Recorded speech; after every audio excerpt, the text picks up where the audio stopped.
আসসালামু আলাইকুম রহমতুল্লাহি ওবরকাতুহু। সম্মানিত দর্শক, রাজনীতির সুবাতাস সম্ভবত আমাদের তকদিরে নেই।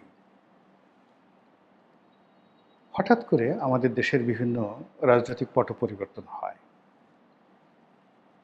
এবং আমরা আশান্বিত হই যে আমাদের ভাগ্যাকাশে এবার হয়তো পূর্ণিমার চাঁদ উদিত হবে।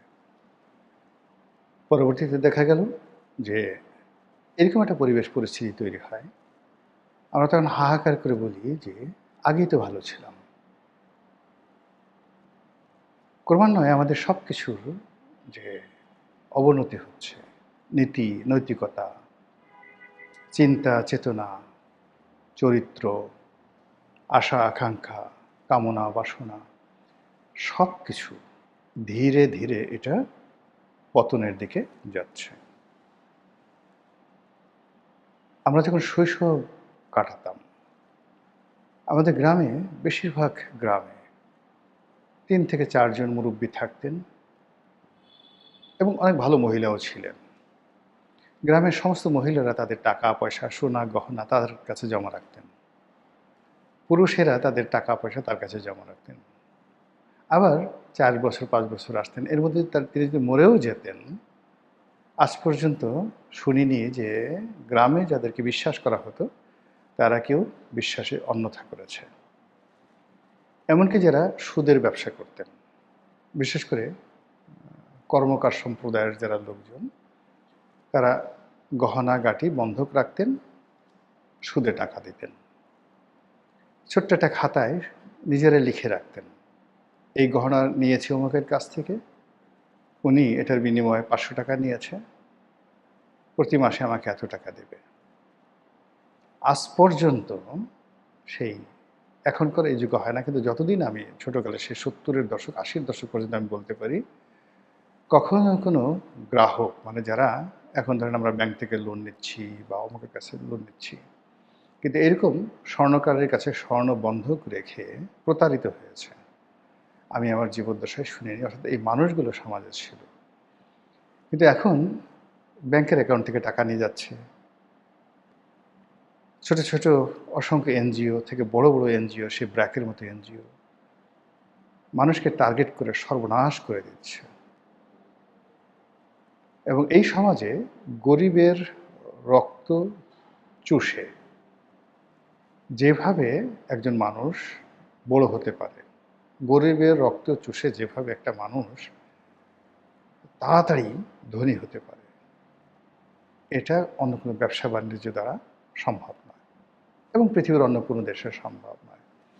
আপনি আমাদের দেশের টপ ৫০টা এনজিওকে আনেন, দেখেন আজ থেকে ৩০ বছর আগে তারা ঢাকা শহরে ছোট্ট একটা রুম নিয়ে অফিস শুরু করেছিল। এখন তাদের হাজার হাজার কোটি টাকা তারা সয় সম্পত্তির মালিক হয়েছে। কিন্তু তাদের দ্বারা এই দেশের এই সমাজের উপকার হয়েছে, জনগোষ্ঠীর উপকার হয়েছে, তাদের ঋণ নিয়ে ধনী হয়েছে, সচ্ছল হয়েছে আপনি খুঁজে পাবেন না। বরং তাদের দ্বারা সর্বশান্ত হয়েছে, সব কিছু হয়েছে, এরকম অসংখ্য উদাহরণ। ফলে কি হলো, আমাদের যে চরিত্র, সেই চরিত্রের মধ্যে যে প্যাথোলজিক্যাল অর্থাৎ রক্ত, মাংস, মল, মূত্র, কফ, নাকের ময়লা, চোখের ময়লা, কানের ময়লা সব কিছু এতটা বিষাক্ত হয়ে গেছে যে এই জায়গা থেকে শুধুমাত্র ক্রিমিনাল তৈরি হচ্ছে। এই ক্রিমিনাল চলে যাচ্ছে প্রশাসনে, চলে যাচ্ছে ব্যবসা বাণিজ্যে, চলে যাচ্ছে রাজনীতিতে। এর কারণে কি হলো, এক একটা পরিবর্তন হয়। কখনো আমাদের সাধারণ মানুষের আকুতিতে হয়, কখনো বিদেশি যাকে বলা হয় ইনফ্লুয়েন্সে হয়, কখনো আল্লাহর তরফ থেকে হয়, কিন্তু পরিবর্তন হয়।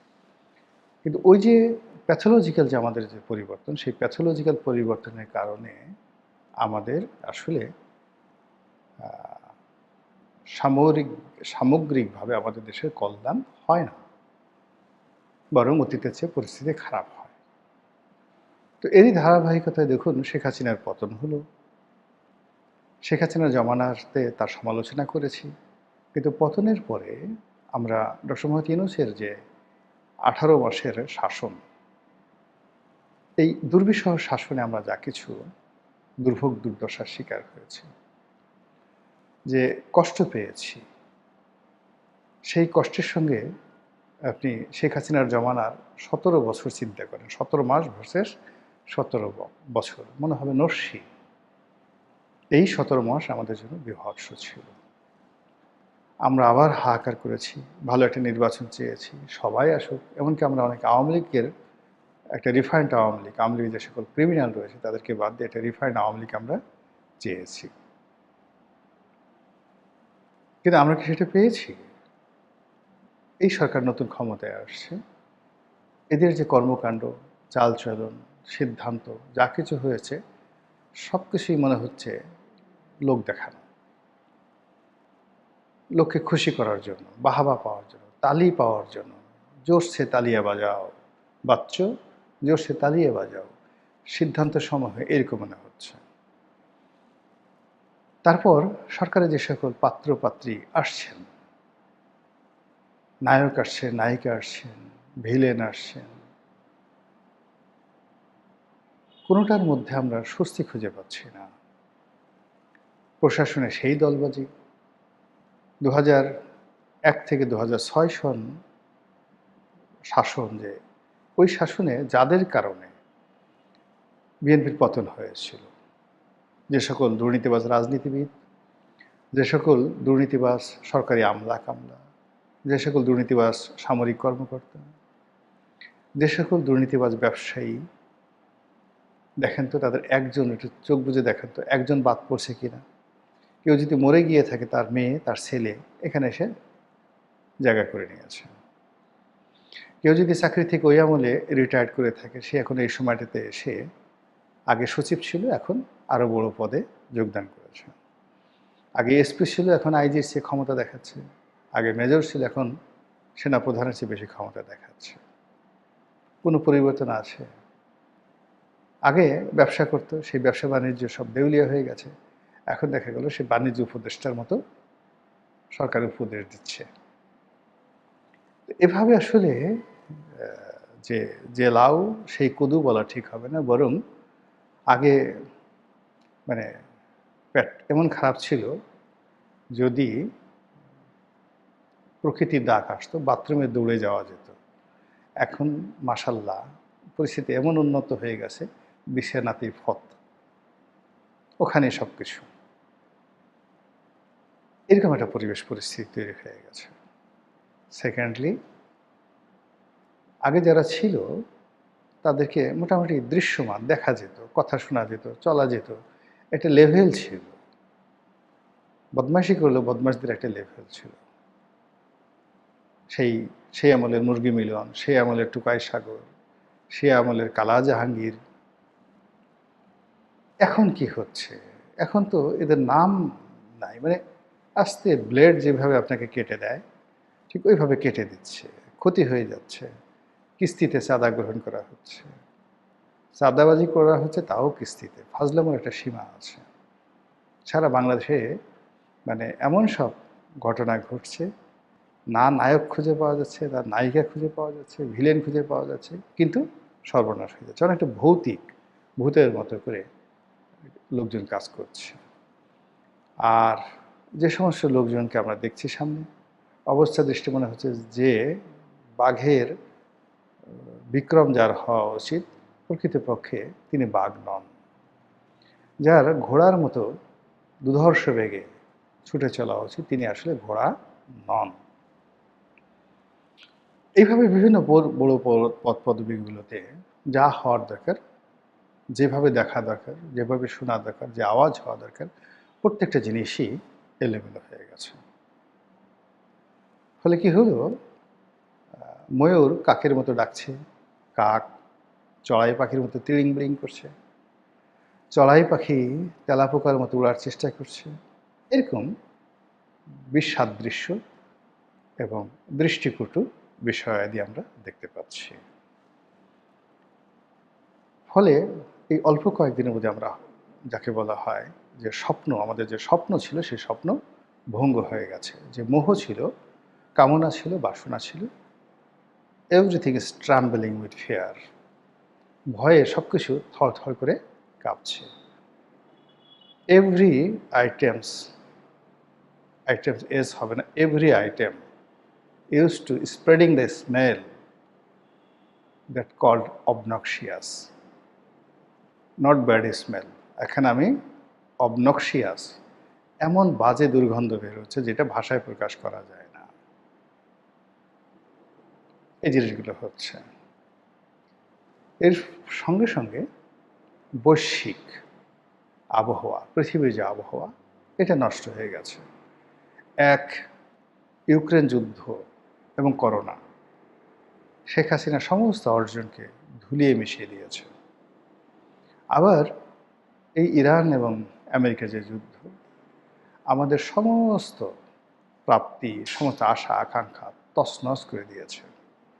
আর এই সময়টিতে ধরুন আপনি অসুস্থ, কিন্তু ডাক্তার আপনাকে ভালো কথা বলছে, প্রাণান্ত চেষ্টা করছে আপনাকে চিকিৎসা দেওয়ার জন্য। আপনি মরে যাবেন আপনি জানেন, কিন্তু স্বস্তি পাচ্ছেন। কিন্তু দেখা গেল যে এমন একটা পরিস্থিতি, ডাক্তার আজরাইলের মতো দাঁড়িয়ে আছে, নার্স পাশে দাঁড়িয়ে আছে গোরখাদকের মতো, কবর সে আপনি এমনভাবে দাঁড়িয়ে আছে, পাশে আপনার দেখা গেল একজন আর্দালি দাঁড়িয়ে আছে, অনেকটা সে চণ্ডালের মতো, কেউ দাঁড়িয়ে আছে শকুনের মতো, আপনি মরে যাওয়ার সঙ্গে সঙ্গে আপনাকে খেয়ে ফেলবে।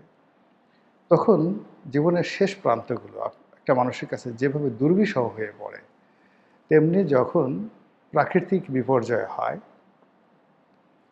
তারপর বৈশ্বিক বিপর্যয় হয়, আন্তর্জাতিক বিপর্যয় হয়, ঠিক ওই সময়টা যদি শাসন কার্যে প্রিয় মুখগুলো না থাকে, প্রিয় মানুষগুলো না থাকে, বরং সেখান থেকে যদি দুর্গন্ধ আসে, অ্যাবনক্সিয়াস যে স্মেল এটা আসে, তারপর কথাবার্তা যদি শব্দ দূষণ হয়, তাদের হাঁটা চলার ভঙ্গিমা সব কিছু দেখলে যদি মনে হয় যে ভীষণ রকম মনে হয় যে এটা ধাক্কা মেরে আসি, এরকম যদি মনে হয়, সেই লোকগুলো কারণে পুরো দেশবাসীর জীবন তছনছ হয়ে যায়।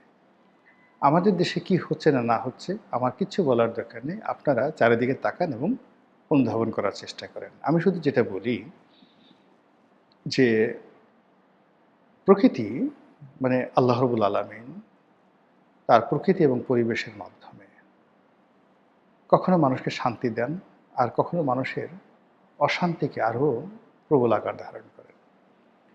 নতুন সরকার এলো, এবং যখন নতুন সরকার আসে কতগুলো সিমটম, শেখ হাসিনা যে বছর ভালো করলো, 2009 সালে আসলো, আসার সঙ্গে সঙ্গে 2009 থেকে 14 পর্যন্ত বা 12 পর্যন্ত আপনি দেখবেন প্রকৃতি তাকে সহযোগিতা করেছে, ভীষণভাবে সহযোগিতা করেছে। জিয়াউর রহমান সাহেব যখন ক্ষমতা আসলেন, আসার সঙ্গে সঙ্গে প্রকৃতি তাকে সহযোগিতা করেছে। নেচার ইটসেলফ ওয়াজ হেল্পফুল। কিন্তু এইবার প্রকৃতি বিরূপ। আমি যখন এই ভিডিওটা করছি সারা দেশে তাপদাহ চলছে, প্রচণ্ড গরম।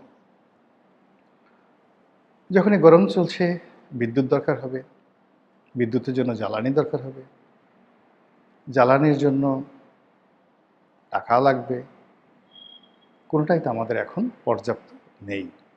ফলে এই যে হঠাৎ করে প্রকৃতি যে বিরূপ হয়ে গেল, গরম হয়ে গেল, এটা সরকারের জন্য একটা বোঝা। আবার এই যে প্রকৃতি ন্যাচারালি গরম হয়ে গেল, তার সঙ্গে সঙ্গে এই যে মধ্যপ্রাচ্যে যে বোমাগুলো ফুটছে, যা কিছু ফুটছে, এটা আরও শক্তিমত্তা নিয়ে যেভাবে আমাদের উপরে আযাব হিসেবে আগামীতে আসবে, সে আযাব ধারণ করার ক্ষমতা আমাদের নেই। ফলে এইবার বৃষ্টিতে বেশি করে অ্যাসিড বৃষ্টি হবে, ঝড় হবে, বন্যা হবে, নদী ভাঙন বাড়বে, ফসল হানি হবে, এবং শুধু বাংলাদেশে নয় সারা দুনিয়াতে। 18 কোটি মুখ আপনি কিভাবে সামাল দেবেন? সব মিলিয়ে এই যে প্রকৃতি বর্তমান রাজনীতির কারণে যে পরিস্থিতি তৈরি হয়েছে, রাজনীতিবিদদের কারণে যে পরিস্থিতি তৈরি হয়েছে, বাংলাদেশের অভ্যন্তরীণ সমস্যার কারণে যে পরিস্থিতি তৈরি হয়েছে, তার সঙ্গে আন্তর্জাতিক যে বিরূপ পরিস্থিতি, সেই আন্তর্জাতিকতার সঙ্গে আবার আসমানের মালিক রাগ হয়ে যায় যদি, কেমন হয়? আর আসমানের মালিক শাসকদের প্রতি তখনই রাগ হয়ে যায় যখন শাসকরা মুনাফিকি করে, শাসকরা মিথ্যা কথা বলে, সাধারণ আমজনতার মিথ্যা কথা আল্লাহ সহ্য করতে পারে, কিন্তু শাসকদের মিথ্যা কথা আল্লাহ কখনো সহ্য করতে পারে না। তো সব মিলিয়ে মনে হচ্ছে যে আমাদের দেশের প্রকৃতি, পরিবেশ, রাজনীতি, অর্থনীতি সব কিছু একটা লেজে গোবরে হয়ে গেছে।